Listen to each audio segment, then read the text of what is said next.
Europe 1, ça pique, mais c'est bon. Ça pique, mais c'est bon. Anne Romanoff. David, vous avez lu le livre de François Hollande sur François Hollande, pardon. Oui. Je voulais vous faire une petite devinette.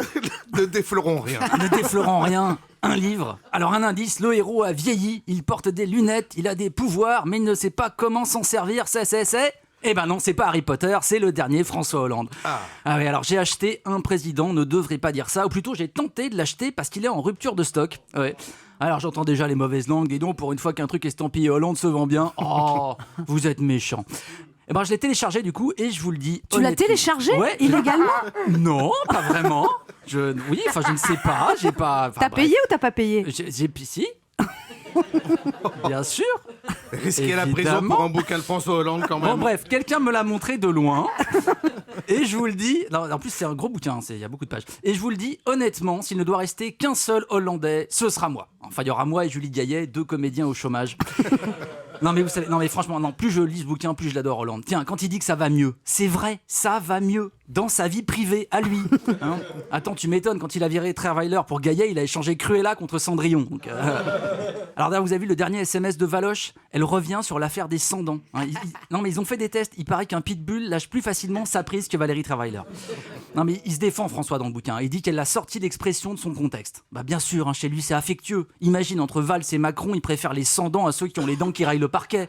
Hein. Et puis on sait bien que les socialistes ne se moquent jamais des pauvres, hein, ils se contentent de s'en foutre. Alors à propos de Trierweiler, les journalistes lui demandent... Valérie Trierweiler, moi je la connais. Bon alors, ok, alors, à propos de Valérie Trierweiler... Voilà, respect. Voilà, c'est vrai que ça sonne beaucoup mieux. À propos de Valérie Trierweiler... Madame Valérie Trierweiler, Anne la connaît. Oui. À propos de la baronne... Et c'est une très belle femme, hein. Je te dirais que si tu l'auras en face de toi, tu ferais moins ton malin.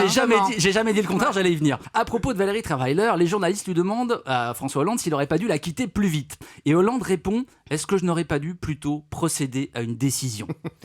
Procéder à une décision. Une magnifique formule, virtuosité des mots, sens de la synthèse. Que dis-je, on pourrait s'en gargariser. C'est plus de la synthèse, c'est du synthol. Alors, il a été un peu échaudé quand même, François, hein, quand il dit il n'officialisera pas son couple avec Julie Gaillet, y compris, je cite, pour le second quinquennat. Le second quinquennat. Non. Alors, les auteurs, ils voient un déni de réalité, mais moi, non. Non, c'est ça que j'aime bien chez Hollande, c'est l'espoir. Hollande, c'est le genre à sauter sans parachute d'un avion parce qu'il est sûr qu'il va atterrir sur une fabrique de matelas. Voilà. Ah, puis quel style, hein, quel talent dans les images. Quand il dit il faut imposer un objectif, même s'il n'est pas atteint. Oh, mais c'est magnifique. On dirait le maître dans Kung Fu Panda. Oh. Alors oui, ses propos sur les footballeurs ont choqué. Hein. Il a dit ils ont besoin d'une musculation du cerveau. Mais, franchement, arrêtez les hypocrites. Hein. Il est prix Nobel de littérature, Ribéry. Hein, et Benzema, il a fait Polytechnique? Je ne crois pas. Hein. Alors évidemment, au fil des pages, on sent poindre le drame de François. Il veut juste être normal, aller vers la simplicité. Bah oui, Hollande, cuisinier, il transforme un resto 3 étoiles en cafétéria casino. Oh. Europe 1, midi 30, Anne Romanoff.